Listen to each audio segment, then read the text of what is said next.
অনেক রোগী আমাকে প্রশ্ন করেন, ডাক্তারবাবু হঠাৎ অজ্ঞান হয়ে যাচ্ছি, রাস্তাঘাটে চলতে গিয়ে হঠাৎ করে ব্ল্যাকআউট হয়ে যাচ্ছে, পড়ে যাচ্ছি আবার উঠে যাচ্ছে, মাস 6 বা মাস 8 পর এই সিমটমসটা আসছে। এটা কি হার্টের রোগ নাকি নিউরোলজিক্যাল প্রবলেম? চলুন আজকে এটাকে নিয়ে আমরা কিছু আলোচনা করি।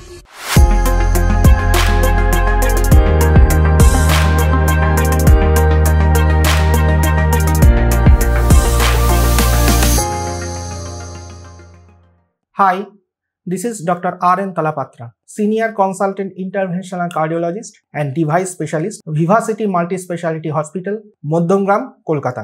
আমরা বলি যে হার্টের দু ধরনের ব্লক হয়, একটা স্ট্রাকচারাল হার্ট ব্লক যেটি করোনারি আর্টারি ডিজিজে হয়, আরেকটি হার্টের ইলেকট্রিক্যাল ব্লক যেটি হার্টের ইলেকট্রিক্যাল সিস্টেমে হয়। সহজভাবে বোঝানোর জন্য, এই যদি ইলেকট্রিক্যাল ওয়্যারিং এ কোনো প্রবলেম হয় তাহলে হার্ট ব্লক হতে পারে এবং বারবার সিনকোপাল এপিসোড বা অজ্ঞান হওয়ার মতো সমস্যা হতে পারে। হার্টের ইলেকট্রিক্যাল ডিস্টারবেন্স অনেকগুলি লেভেলে হতে পারে, যেখান থেকে হার্ট রিদম জেনারেট করছে মানে সাইনাস নোড, সেখানে হতে পারে, হার্ট রিদম প্রোপাগেশনে হতে পারে, এভি নোডে হতে পারে, ইনফ্রানোডাল ডিজিজ হতে পারে এবং বান্ডল অফ হিজে হতে পারে। সো সমস্ত ধরনের এই হার্ট ব্লকের এখন উন্নত ধরনের চিকিৎসা আছে। চিকিৎসা কি?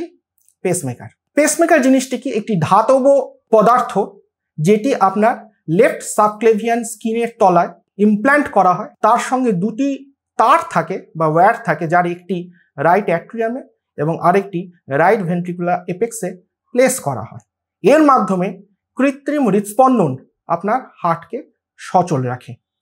বর্তমানে আরও অ্যাডভান্সমেন্টের সঙ্গে সঙ্গে আমাদের পেসমেকারও অনেক অ্যাডভান্সড হয়ে গেছে।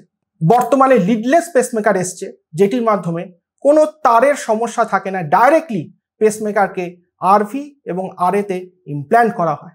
যাদের ক্ষেত্রে পেসমেকারের সমস্যার সাথে সাথে হার্টের পাম্পিংও কমে যায়, তাদের ক্ষেত্রে পেসমেকারের সাথে হার্টের পাম্পিং বাড়ানোর জন্য একটি এলভি লিড প্লেস করা হয়, যেটিকে বলা হয় সিআরটি থেরাপি বা কার্ডিয়াক রিসিনক্রোনাইজেশন থেরাপি পেসমেকার, যার মাধ্যমে পেসমেকারেরও কাজ হয় এবং হার্টের পাম্পিংও বাড়ানো যায়। যদি পেসমেকার বসানো হয় তাহলে অন্য 4-5টা অপারেশনের মতো খুব সামান্য রিস্ক পেসমেকারে থাকে, বাট মোর অর লেস এটি একটি রিস্ক ফ্রি ট্রিটমেন্ট। পেসমেকার বসানোর পরের দিনই রোগীকে ছুটি করা সম্ভব এবং পেসমেকার বসানোর পরে সুস্থ, নিরোগ এবং স্বাভাবিক জীবনযাপন করা সম্ভব। পেসমেকার বসানোর পরে কোনো ধরনের বুক ধড়ফড় করলে বা আবার যদি রোগী কোনোভাবে অজ্ঞান হয়, তাড়াতাড়ি আপনার ডাক্তারবাবুর সঙ্গে যোগাযোগ করুন। কোনো রকম হার্টের সমস্যা হলে নির্দ্বিধায় ভিভাসিটি হসপিটালে আসুন এবং আপনার হার্টকে পরীক্ষা করান। সুস্থ থাকুন, নিরোগ থাকুন।